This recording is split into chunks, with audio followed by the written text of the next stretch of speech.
เอาต่างคนต่างซ้ำเด้อเอาหม้อให้คนเอาผิดหวัง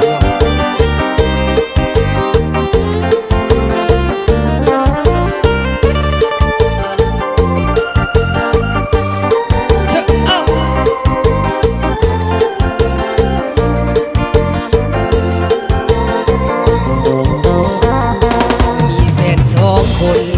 สับสนวุ่นวายเหลือเกินมีทางส่งเส้นให้เดินสิเดินทางใดโน่นี่ถ้าหากสิแต่งจะแต่งกับคนได้ดีแสนคงจะเต็มที่มีใจหักทั้งสองคนเมียคนหนึ่งจนแต่เป็นเศรษฐีน้ำใจช่วยเหลือให้กำลังใจน้องเป็นคนดีเหลือล้น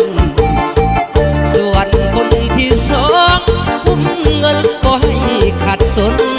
ช่วยเหลือเมื่อยามยากจนหน้าคนเจ้าดีทั้งสองแต่งกับคนนั้นฉันทำคนนี้เสียใจ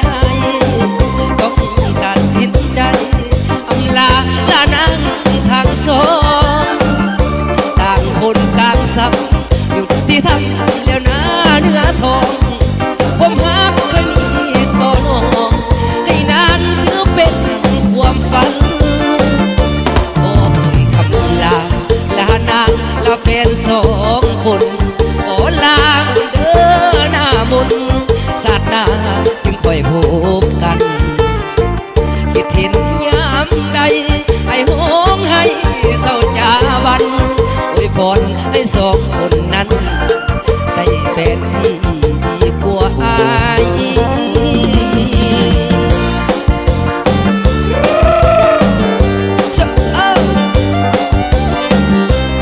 เอาขอมือ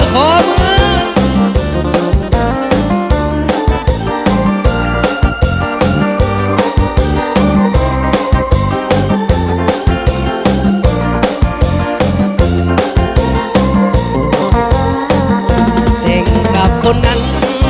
ยันทำคนนี้เสียใจต้องตัดสินใจอำลาลานางทั้งสองต่างคนต่างซ้ำหยุดที่ทำแล้วนะเนื้อทองผมหักเคยมีต่อน้องให้นานถือเป็นความฝันขอเอ่ยคำลาลานางลาแฟนสองคนขอลาคนเด้อหน้ามนศาสตร์หน้าจึงค่อยพบกันคิดเห็นยามใดให้ห้องให้เศร้าจาบันอวยพรให้สองคนนั้นให้ได้แฟนที่ดีกว่าอายเอาไปเลยเอาสองเพล